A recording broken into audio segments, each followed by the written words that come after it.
दोस्तों आज इस वीडियो में बात करेंगे कि जो स्टूडेंट गवर्नमेंट जॉब लग चुके हैं उनका गवर्नमेंट डिपार्टमेंट वेरिफिकेशन किस तरीके से कराता है। और साथ ही इसमें बात करेंगे कि पहले जो वेरिफिकेशन की जो प्रक्रियाएं होती थी वो किस तरीके की होती थी और अब हाल ही में, क्योंकि आए दिन जो हमारे एजुकेशन डिपार्टमेंट में अगर बात करें जो लगातार करप्शन चल रहा है, जिसके रिगार्डिंग बहुत सारे ऐसे डॉक्यूमेंट्स आ रहे हैं जो ऑथेंटिक नहीं है, उन डॉक्यूमेंट्स को लेकर सरकार काफ़ी चिंतित है। और ऐसे में ऐसे डॉक्यूमेंट को वेरीफाई कराने का जो तरीका था वो काफ़ी कुछ चेंज हुआ है। तो आज इस वीडियो में गवर्नमेंट डिपार्टमेंट आपके डॉक्यूमेंट को वेरीफाई किस तरीके से कराता है जिसके ऊपर हम डिस्कस करेंगे। तो वीडियो काफ़ी इंफॉर्मेटिव है, आपको इस वीडियो को कंप्लीट जरूर देखना चाहिए। तो नमस्कार दोस्तों, आपका स्वागत है आपके अपने YouTube channel education for Bharat में और मैं हूं आपका दोस्त बीके तिवारी। दोस्तों एक सवाल है कि जो स्टूडेंट किसी जुगाड़ या सेटिंग से कोई मान लो डॉक्यूमेंट लेता है,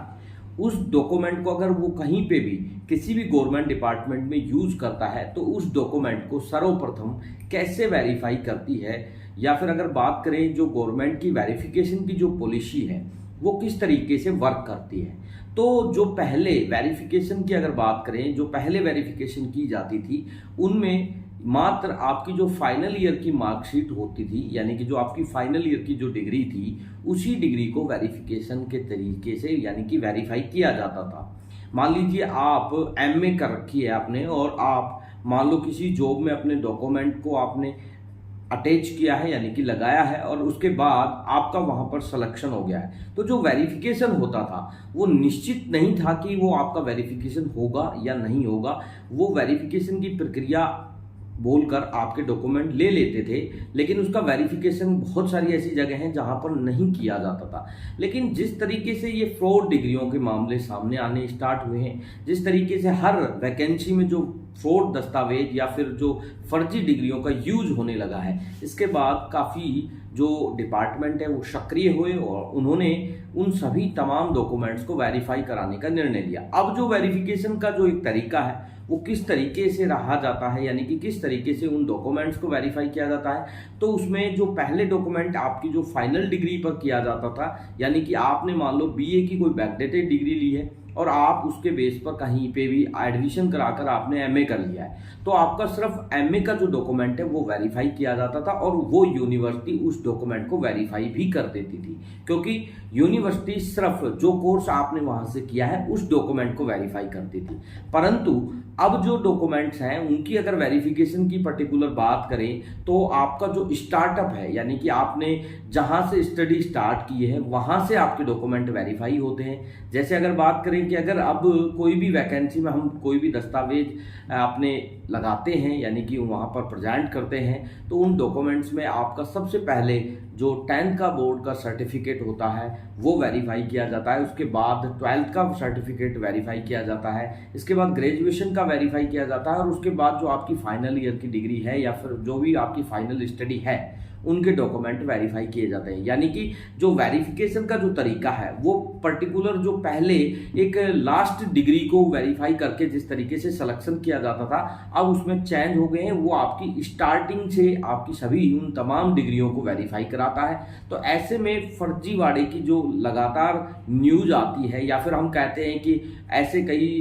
जो वैकेंसियां थी उनमें ऐसे डॉक्यूमेंट्स पकड़े गए हैं, तो वो उन्हीं का एक नतीजा है। बेसिकली अगर आप सही तरीके से या फिर ऑथेंटिक तरीके से अगर कोई डिग्री करते हैं तो निश्चित ही आपकी सारी डिग्रियां वेरीफाई होती है। और अगर आप कहीं पे इसमें मान लो बीच में आपने कोई ऐसी जुगाड़ वाली डिग्री लगा रखी है या फिर जुगाड़ की डिग्री लेकर आप उस डॉक्यूमेंट को अप्लाई कर रहे हैं, तो ऐसे में आपके उस फर्जीवाड़े में पकड़े जाने के भी उतने ही चांसेस बढ़ जाते हैं। तो आप जो कोई भी अगर डॉक्यूमेंट को वेरीफाई करे बगैर अगर आप उसका इस्तेमाल कर रहे हैं, जो ऐसी डिग्रियां हैं जो आपने किसी जुगाड़ या सेटिंग से ली है, तो उन्हें पहले वेरीफाई कराकर ही उन दस्तावेजों का यूज करना चाहिए। क्योंकि जब आप किसी भी दस्तावेज को वेरीफाई करा लेते हैं तो आपके पास एक ऑथेंटिक आंसर रहता है, यानी कि एक जवाब रहता है जो आप उन लोगों के सामने, यानी कि जब आपके सामने कोई ऐसी समस्या आ जाए तो आप वहां पर ये चीजें आप वहां पर बता सकें। बेसिकली मान लीजिए आपको एक एग्जाम्पल देकर इस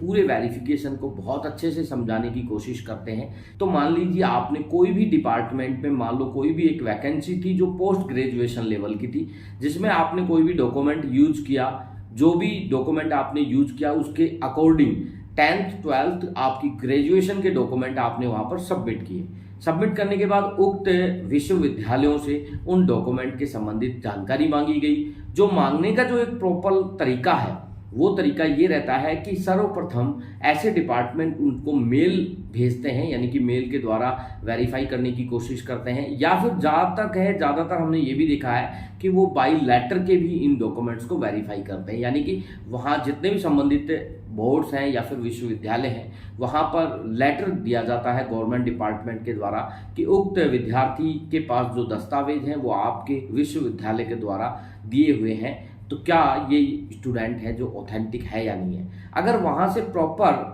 वहाँ पर जवाब मिल जाता है, यानी कि उनका एक रिप्लाई आता है यूनिवर्सिटी की तरफ से, तो उन डॉक्यूमेंटों को उस वैकेंसी में सबमिट किया जाता है। तो आप शायद समझ गए होंगे कि जो गवर्नमेंट डिपार्टमेंट का जो वेरिफिकेशन किया जाता है वो किस तरीके से किया जाता है। तो आप अगर अब कोई डॉक्यूमेंट ऐसा जो आपको संदेह है या फिर आप ऐसे डॉक्यूमेंट्स का यूज कर रहे हैं तो आपको उतना ही सावधान रहना चाहिए, क्योंकि अब समय परिवर्तित हो गया है और अब बहुत सारी वेरिफिकेशन होने के बाद ही उन दस्तावेजों की ऑथेंटिक या फिर अगर वो सही नहीं है यानी कि फर्जी है उनकी पुष्टि की जाती है। तो निश्चिंत ही आप इन चीज़ों को समझकर या फिर इन चीज़ों के बारे में जानकर आप ये समझ सकते हैं कि आपके डॉक्यूमेंट का वेरिफिकेशन किस तरीके से होता है। दोस्तों अगर आज का ये वीडियो अगर आपको पसंद आया है तो वीडियो को लाइक शेयर करना। दोस्तों अगर आपने अभी तक हमारे चैनल को सब्सक्राइब नहीं किया है तो सब्सक्राइब जरूर करें। धन्यवाद दोस्तों, मिलते हैं नेक्स्ट वीडियो में। जय हिंद, जय भारत।